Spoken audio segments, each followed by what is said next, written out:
महाकुंभ 2025 का ये 5वां स्नान है और आपने सही फरमाया कि जो 3 अमृत स्नान थे उसके अतिरिक्त ये तीसरा मुख्य स्नान है। इसके बाद से महाशिवरात्रि का भी स्नान होना बाकी है।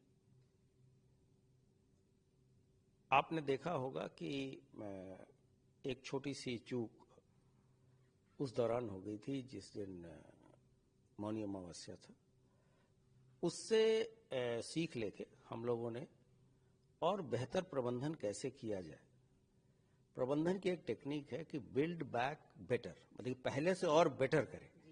तो अगर कोई बात हुई है तो उसको हम एक अपॉर्चुनिटी के रूप में लें और जो कम्युनिटी को का फीडबैक इंक्लूड करके हम चीज़ों को और बेहतर बनाएं।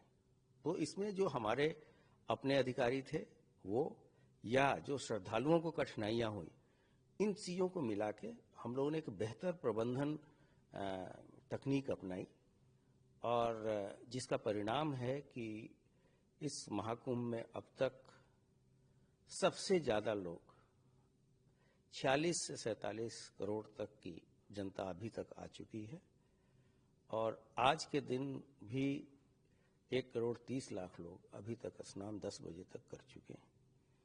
प्रयाग के अलावा हमारा विशेष ध्यान चित्रकूट, मिर्जापुर विंध्याचल मंदिर, वाराणसी का काशी विश्वनाथ कॉरिडोर, अयोध्या के राम टेम्पल, सभी पे बराबर तरीके से है, क्योंकि अधिक से अधिक श्रद्धालु यहाँ स्नान करने के बाद, प्रयागराज में स्नान करने के उपरांत ये लोग इन गंतव्य स्थलों पर जाते हैं और वहाँ रास्ते में इनके साथ कोई असुविधा न हो, कोई घटना दुर्घटना न हो, इसके व्यापक प्रबंध किए गए हैं। हम लोगों ने लखनऊ में भी एक वार रूम बना रखा है जहाँ से लाइव फीड हम प्रयागराज क्षेत्र का ले रहे हैं और जैसा कि आप अवगत है कि लगभग 2,500 से अधिक कैमरे हमारे एक्टिव हैं और सभी का लाइव फीड हमारे ICCC जो प्रयागराज में है वहाँ जाता है और यहाँ भी देखा जाता है। कोई भी निर्देश अगर यहाँ से देने होते हैं हम लोग ICCC को देते हैं। वहाँ एक काफ़ी सीनियर IPS ऑफिसर को प्रभारी बनाया गया है। इसके अलावे जो इंसिडेंट कमांडर होते हैं वो वहाँ पे स्वयं मौजूद रहते हैं, सीनियर ऑफिसर, और जो निर्देश यहाँ से मुख्यालय से दिए जाते हैं उसका इम्प्लीमेंटेशन, क्रियान्वयन वो लोग फील्ड पे कराते हैं। तो ये जो बेहतर प्रबंधन और भीड़ नियंत्रण के बारे में जो प्रबंधन किए गए उसका ये सुखद परिणाम है कि चीज़ें बहुत ही व्यवस्थित और सुनियोजित तरीके से भीड़ होने के बावजूद चीज़ें चल रही हैं। क्या इशू रहा, क्योंकि जैसा कि हालांकि 47 करोड़ लोग अब तक आ चुके, बड़ा नंबर है ये, वहां तक पहुंचना। पुलिस ने उसको सीख के बाद आज का स्नान हो या अभी 26 तारीख का स्नान बाकी है, तो उसको लेकर के ये कहा गया कि बहुत से लोग फंसे रहे। आज की तारीख में सवाल ये उठ रहा है कि बॉर्डर सील हैं, लोग नहीं आ पा रहे हैं, लोगों को दिक्कतों का जिक्र किया गया, ऑपोजिशन हो, पार्लियामेंट हो, या हर जगह लोग इस पे चर्चा करते रहे। आप लोग कैसे इसको कंट्रोल कर पा रहे हैं या कैसे मैनेज किया गया? वाकई कितनी दिक्कतें थी या पुलिस ने इसको कैसे मैनेज किया?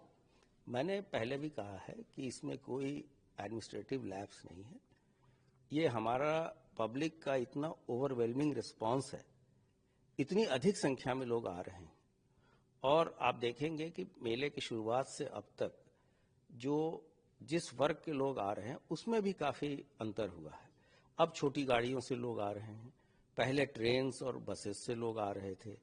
तो लोगों के आने के मोड ऑफ ट्रांसपोर्ट में भी अंतर हो रहा है तथा उनकी जो बहुत सारे लोग इसलिए शुरू में नहीं आए कि अब भीड़ कम होगी, लेकिन कुंभ का इतना विश्वव्यापी इसकी पहुंच हो गई है कि सभी पूरे संसार से लोग आ रहे हैं।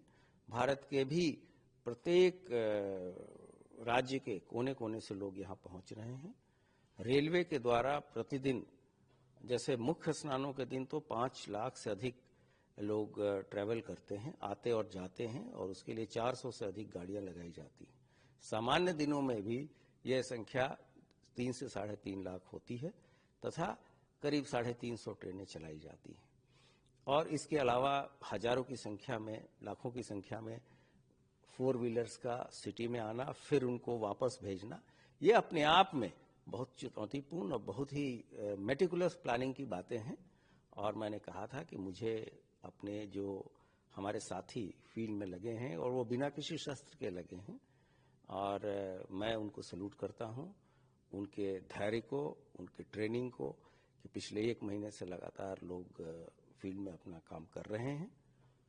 कुछ लोगों ने इस बीच में दूसरे जगह की वीडियोस को भी हमारे कुंभ से जोड़ा। जैसे एक जगह दिखाया गया कि पुलिस ने लाठीचार्ज किया है, जबकि वो किसी अन्य प्रदेश का था। इसी तरीके से ये कुलसित प्रयास हो रहा है कि कुंभ को बदनाम किया है। तो ऐसे लोगों पे हम लोगों ने FIR भी की है। कोई एक दिखाया गया कि किसी दूसरे राज्य में, दूसरे देश में अंत्येष्टि के लिए लोग जा रहे हैं, उसमें भी कुप्रबंधन के बारे में चर्चा की गई कि इसको प्रयागराज से जोड़ा गया। तो ऐसे सभी लोगों की हम पहचान कर रहे हैं और FIR हमने दर्ज की है और इन पे हम कठोर कार्रवाई करेंगे। ये जो ट्रैफिक को लेकर के बड़ी बातें हुई कि लोग फंसे हैं, लोग 24 घंटा 36 घंटा 3 दिन फंसे हुए हैं, तो इसको लेकर के पुलिस पे बार बार सवाल आता था कि पुलिस नहीं मैनेज कर पा रही है। ये कैसे आप लोगों ने डाइवर्ट किया, पुलिस ट्रैफिक को कैसे कंट्रोल किया, या आगे की प्लानिंग क्या रहेगी? क्योंकि अभी भी 9 दिन का कुंभ बाकी है, बसंत पंचमी का स्नान बाकी है। अभी कितना बड़ा चैलेंज देखते हैं आप, क्योंकि ट्रैफिक लोग तो आ रहे हैं, तो इसको कैसे कंट्रोल कर पाया?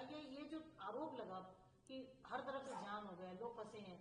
नहीं, देखिए, जो कुछ ऐसे वीकेंड होते हैं जहाँ पे भीड़ काफ़ी बढ़ जाती है, ट्रैफिक स्लो हो जाता है, लोगों के द्वारा भी जो लेन डिसिप्लिन का अनुपालन नहीं किया जाता, और वॉल्यूम ज़्यादा होने से ट्रैफिक धीरे चलता है, लेकिन एक अल्प अवधि में भी उनको क्लियर कर दिया जाता है। लेकिन यहाँ से 1000 किलोमीटर 1500 किलोमीटर दूर अगर कोई जाम लगा, उसको कुंभ के साथ जोड़ना मुझे लगता है कि ये उचित नहीं है।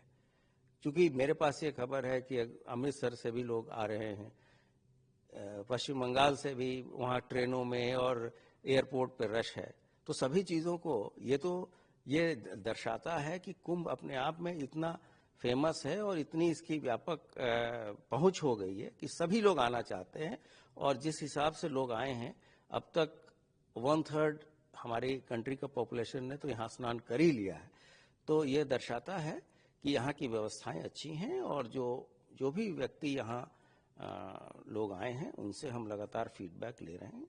और उसमें जैसे मैंने आपसे कहा कि बिल्ड बैक बेटर, तो हम बेहतर से बेहतर प्रतिदिन हम अपनी लर्निंग, अपने नेक्स्ट डे की प्लानिंग को में उसको इंक्लूड करते हैं, ताकि हम बेहतर से बेहतर सुविधाएं श्रद्धालुओं को दे सकें।